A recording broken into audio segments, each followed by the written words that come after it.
తెలంగాణ రాష్ట్రంలో డ్రగ్స్, ఇతర మత్తు పదార్థాల వాసన లేకుండా సమూలంగా పెకిలించే దిశలో పోలీసు యంత్రాంగం అడుగులు వేస్తోంది. ఎవరినీ వదలొద్దు, ఉపేక్షించొద్దు అంటూ స్పష్టమైన ఆదేశాలు అందుకున్న పోలీసులు తమ ప్రతాపం చూపించడానికి సిద్ధమవుతున్నారు. టీ-న్యాబ్ డైరెక్టర్ సందీప్ శాండిల్యతో పాటు Hyderabad CP Kothapeta Srinivasa Reddy, Cyberabad CP Avinash Mohanty, Rachakonda CP Sudheer Babu సమన్వయం చేసుకుంటూ మత్తు వదిలించడానికి రూట్ మ్యాప్ రెడీ చేస్తున్నారు. గట్టి ఒత్తిళ్లతో ఎవరినీ ఖాతరు చేయరని పేరున్న జూబ్లీహిల్స్, బంజారాహిల్స్లోని ప్రముఖుల పబ్లపై పోలీసులు దాడులు చేశారు. తనిఖీల్లో తొలిసారి స్నైపర్ డాగ్స్ ని పోలీసులు ఉపయోగించడంతో పబ్బులు, రెస్టారెంట్లలోని కస్టమర్లే కాదు, నిర్వాహకులు సైతం హడలెత్తిపోయారు. తనిఖీల్లో భాగంగా అనుమానాస్పదంగా కనిపిస్తే డ్రగ్స్ డిటెక్షన్ టెస్టులు చేయిస్తామని Telangana narcotics bureau director Sandeep Sandilya వెల్లడించారు. ఆల్కహాల్ సేవించిన వారిని గుర్తించేందుకు బ్రీత్ అనలైజర్తో డ్రంక్ అండ్ డ్రైవ్ టెస్ట్ నిర్వహించినట్టుగానే డ్రగ్స్ తీసుకున్న వారిని కనిపెట్టేందుకు ప్రత్యేక పరికరాల్ని తెప్పిస్తున్నామన్నారు. డ్రగ్స్, ఇతర మత్తు పదార్థాలకు ఐటీ, సినీ పరిశ్రమలోని కొద్ది మందితో పాటు పబ్బులు, బార్ అండ్ రెస్టారెంట్లు, ఫామ్ హౌస్ల నిర్వాహకులకు మధ్య లింకులు ఉన్నట్లు అనుమానాలున్న నేపథ్యంలో వాటిపై కూడా ఫోకస్ చేస్తున్నారు. న్యూ ఇయర్ సందర్భంగా ప్రైవేట్ వ్యాపారులు, కార్పొరేట్ వ్యాపారులు తమ సేల్స్ పెంచుకునే క్రమంలో రేవ్ పార్టీలు నిర్వహించే అవకాశం ఉన్నట్టు వార్తలొస్తున్న నేపథ్యంలో గట్టి నిఘా పెట్టినట్టు సమాచారం. ఒకవైపు తనిఖీలు చేస్తూనే మరోవైపు అవగాహన కార్యక్రమాలు నిర్వహించడంతో పాటు వ్యసనాలకు బానిసలైన వారి కోసం యాంటీ డ్రగ్ కమిటీలను ఏర్పాటు చేస్తున్నారు. మత్తు పదార్థాలపై ఉక్కుపాదం మోపుతూనే యువత పెడుదోవ పట్టకుండా అవగాహన కార్యక్రమాలు విరివిగా నిర్వహించేందుకు ఏర్పాట్లు చేస్తున్నారు. అనుమానాస్పద వ్యక్తులు కనిపిస్తే అలాంటి వారికి డ్రగ్స్ టెస్టులు చేసి పాజిటివ్గా వస్తే అది ఏ రకమైన ఉత్ప్రేరకం అనేదాన్ని ఆధారాలతో నిర్ధారించే పరికరాల్ని విరివిగా అందుబాటులోకి తెస్తున్నారు. ఈ ఆధారాలు కోర్టులో సాక్షులుగా ప్రవేశపెడితే నిందితులకు కఠిన శిక్షలు పడే అవకాశం ఉందంటున్నారు పోలీసు ఉన్నతాధికారులు. ఇక ఈ అంశానికి సంబంధించి మరింత సమాచారం మా ప్రతినిధి సత్యనారాయణ అందిస్తారు.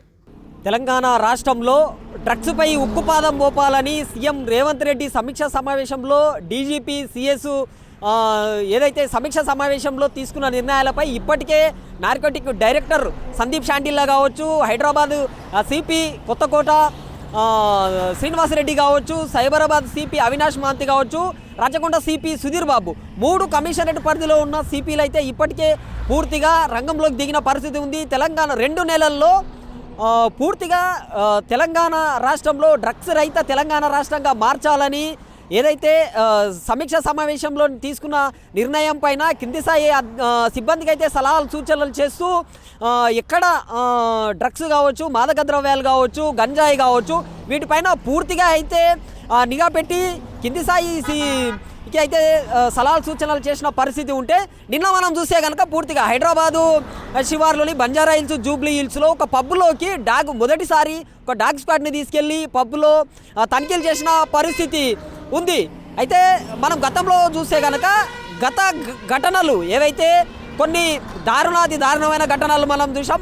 కొన్ని మద్యం మత్తులో అత్యాచారాలు కావచ్చు, కొన్ని గంజాయి మత్తులో కావచ్చు, మాదక ద్రవ్యాలు అంటే సేవించి అత్యాచారాలకు పాల్పడిన ఘటనలను పునఃపరిశీలించిన ప్రభుత్వము ఇప్పుడు అటువంటి ఘటనలు ఎక్కడ కూడా జరగకూడదు అంటే పూర్తిగా మాదక ద్రవ్యాలు కావచ్చు, ఉక్కుపాదం మోపుతూ అణిచివేయాలని తీసుకున్న నిర్ణయాలపై అయితే 3 కమిషనరేట్లకు సంబంధించిన ఉన్నత స్థాయి అధికారులు అయితే పూర్తిగా ఇప్పటికే రంగంలోకి దిగారు. మొదటగా వాళ్లకు ప్రభుత్వ అంటే ఏదైతే పాఠశాలల నుంచి కావచ్చు, విద్యాలయాలు, కళాశాలలో కౌన్సిలింగ్ చేసే వరకు మొదటగా బోధనేతర సిబ్బందితో కౌన్సిలింగ్ నిర్వహిస్తూ మొదటిసారిగా కౌన్సిలింగ్ ఇచ్చిన తర్వాత తీరు మారకపోతే మాత్రం ఖచ్చితంగా మాదక ద్రవ్యాలు సప్లై చేస్తున్న వారు కావచ్చు, సేవించేవారు కావచ్చు, ఎంతటి వారైనా, సినీ ఫీల్డ్కి సంబంధించిన వారైనా వారిపైన చర్యలు తీసుకోవడంతో పాటు వాళ్ళ పద్ధతి మారకపోతే మాత్రం పీడీ యాక్ట్ లాంటివి కూడా పెడతాము, వాళ్ళ ఆస్తులను అటాచ్ చేస్తామని ఇప్పటికే నార్కోటిక్ డైరెక్టర్ సందీప్ శాండిల్య అయితే మీడియా ముఖంగా చెప్పిన పరిస్థితి ఉంది. గతంలో జరిగిన ఏవైతే ఘటనలను మళ్ళీ కూడా పునరావృతం కాకుండా పూర్తిగా డ్రగ్స్ను పూర్తిగా కంట్రోల్ కట్టడి చేసే ఘటనలు అనేటివి జరగవు. మనం గతంలో చూస్తే కనుక ఏ ఘటన చూసుకున్నా కొంత మేరకు మద్యం మత్తులో జరిగిందో, లేకపోతే గంజాయి సేవించో, లేదంటే మాదక ద్రవ్యాలు సేవించో కొంతమంది ఈ దారుణ ఘటనలకు పాల్పడిన స్లమ్ ఏరియాలో అయితే మొత్తంగా ఇలాగే ఉంటుంది పరిస్థితి అనేది గమనించిన ప్రభుత్వానికి మళ్ళీ చెడ్డ పేరు రాకూడదని పూర్తిగా డ్రగ్స్ని కంట్రోల్ చేసే విధంగా పోలీసు ఉన్నత స్థాయి అధికారులతో సిఎస్తో చర్చలు జరిపిన తర్వాత పూర్తిగా పోలీసు ఉన్నత స్థాయి అధికారులు అయితే రంగంలోకి దిగారు. ఎక్కడ మాదక ద్రవ్యాలు అంటే ఎంత పెద్దటి వారైనా కూడా వారిపైన చర్యలు తీసుకోవాల్సిందే అనే క్రమంలో అయితే ఆదేశాలు జారీ చేసిన పరిస్థితిలో ఇప్పటికే కొన్ని పబ్బులు కావచ్చు ఇక మనకు నూతన సంవత్సరం 2024 వేడుకలు కూడా దగ్గరలోనే ఉన్నాయి కాబట్టి వాటికి సంబంధించి కూడా పూర్తిగా నిఘా అంటే కొంతమంది యువత చెడుదారిన పడకూడదు, అటువైపు పోకూడదు, డ్రగ్స్ కానీ మద్యానికి కానీ గంజాయి లాంటి వాటికి అలవాటు పడకూడదు అనే ఒకవైపు అవేర్నెస్ చెప్తూనే మరోవైపు వారిపైన చర్యలు తీసుకుంటామంటూ కూడా పోలీసు ఉన్నత స్థాయి అధికారులు చెప్తా ఉంటే కొన్ని వాటికి సంబంధించి టోల్ ఫ్రీ నెంబర్లు కూడా ఇచ్చిన పరిస్థితి ఉంది. ఎక్కడైనా ఈ డ్రగ్స్కి సంబంధించి మాదక ద్రవ్యాలకు సంబంధించి ఉంటే మాత్రం టోల్ ఫ్రీ నెంబర్ని అయితే ఒకటి రిలీజ్ చేశారు. 8712671111 అనే ఒక నెంబర్ని కూడా పోలీసు ఉన్నత స్థాయి అధికారులు అయితే పూర్తిగా బయటికి రిలీజ్ చేసిన పరిస్థితి ఉంది. ఎక్కడ డ్రగ్స్ కావచ్చు, గంజాయి కావచ్చు, మాదక ద్రవ్యాలు ఎక్కడ ఉన్నా హోటళ్ళు, పబ్లు, రెస్టారెంట్లు, దాబాలు, స్లమ్ ఏరియాస్ ఎక్కడ ఉన్నా కూడా ఈ నెంబర్కు, ఈ టోల్ ఫ్రీ నెంబర్కు చిన్న కాల్ చేస్తే సరిపోతుంది.